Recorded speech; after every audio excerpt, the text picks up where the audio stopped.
तो dear students, welcome back to my channel physics SPC. Heat transfer का एक question. Two cylinders same diameter and length, मतलब दोनों cylinder की diameter और लेंथ सेम है। One of the iron and other is silver are placed in close contact as shown. If thermal conductivity of silver 11 times that of the iron, the temperature of interface is approximately. ये diagram दे रखा है। देखो, इसमें पहले हमें थोड़ा सा फॉर्मूला कंसेप्ट बता देता हूँ कि अगर हमारे पास एक कंडक्टर है, ऐसे एक रॉड है और इसकी थर्मल कंडक्टिविटी के है, एरिया क्रॉस सेक्शन ए है और लेंथ एल है, और इसका टेम्परेचर इधर टी हाई है और इधर टेम्परेचर लो है, तो इसमें जो हीट करंट फ्लो करती है स्टडी स्टेट में, हीट करंट मतलब rate of flow of heat energy D Q by D T, K thermal conductivity, area cross section, temperature difference over length. इसको ऐसे भी लिखते हैं, I H is equal to heat current है ये, इसको ऐसे लिख सकते हैं delta T over L upon K A. इसमें ये जो एल अपॉन के ए होता है ये थर्मल रेजिस्टेंस होता है आर टी। ऐसे लिख सकते हो आप इस फॉर्मूले को, या फिर ऐसे आर टी जो है आपका थर्मल रेजिस्टेंस है, थर्मल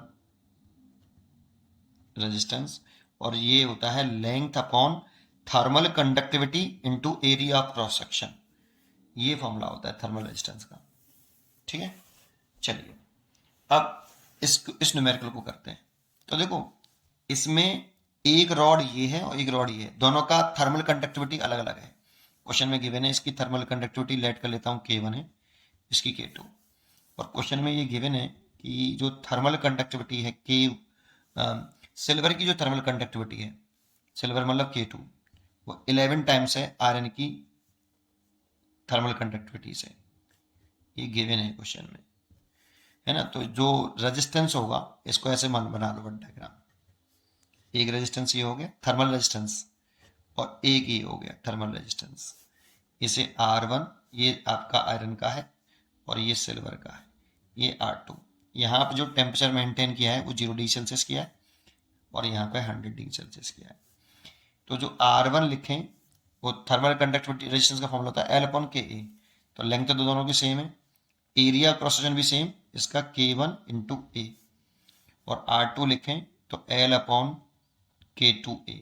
K2 दे रखा है 11K, तो L upon 11K1A, that means R L1 upon K1A की जगह पे लिख सकते हैं हम कितना, R1, तो R1 बाई 11।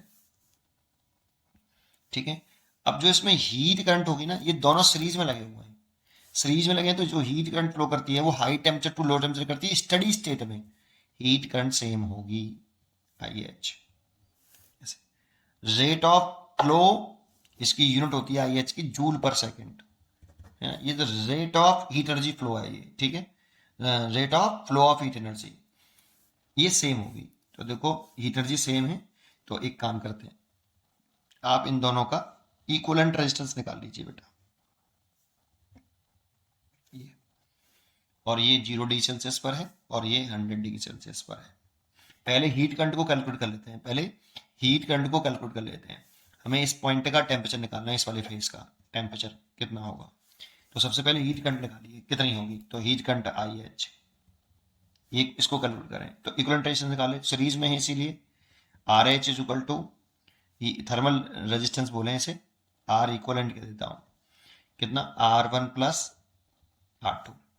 तो R1 है और ये R1 बाई 11 है, ये 12R1 बाई 11 हो जाएगा। तो जो हीट करंट आ जाएगी I H is equal to, देखो ये वाला फॉर्मूला लगा लो, heat current is equal to temperature difference upon thermal resistance. तो टेम्परेचर डिफरेंस कितना है, इसके एंड के क्रॉस 100 माइनस के 0, हम इसे ज़्यादा वाले में से कम घटाते हैं, high temperature to low temperature, upon 12R1 और 11 ऊपर पहुंच गया, तो 1100 ओवर 12R1, इतनी हीट करंट आ गई बेटा आपकी। ठीक है, अच्छा, हीट करंट निकले आई है, तो अब क्या करिए, फॉर आयरन के लिए कर दीजिए, फॉर आयरन वायर के लिए कर लीजिए।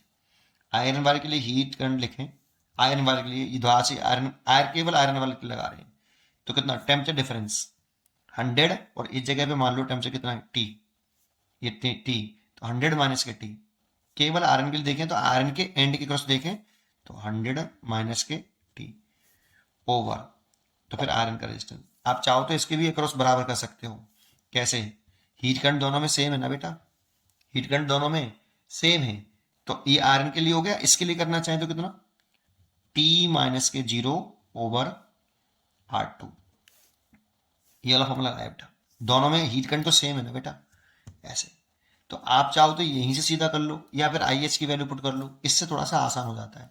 या तो IH की वैल्यू पुट करके इन दोनों को सॉल्व कर लो, या इन दोनों को ही सॉल्व कर लो सीधा सीधा, यार T निकालना है ना, कैसे भी कर लेना। आप IH की वैल्यू पुट कर सकते हो ये वाली यहाँ पर, और फिर इन दोनों को या फिर इन दोनों को सॉल्व कर सकते हो, तीनों में से किसी को भी सॉल्व कर सकते हो आप। हीट करंट मैंने ये इक्वल क्यों लिखी, समझ में तो आया ना बेटा आपको।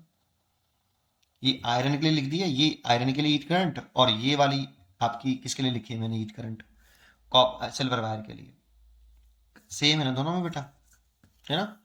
चलिए करते हैं, तो मैं इन दोनों को इक्वल कर रहा हूं, तो 100 माइनस टी ओवर R1 रहने दो, और T माइनस के 0, और R2 की वैल्यू है आपकी कितनी, ये रही R2 इज इक्वल टू निकाल रहा है R1 बाई 11, तो R1 और बाई 11 तो 11 ऊपर, R1 से तो R1 कैंसिल हो गया, ये हो गया 100 माइनस के T, और ये हो गया 11T, तो ये हो गया 12T इज इक्वल टू 100, तो T is equal to 100 by 12, that means 8.3 degree Celsius.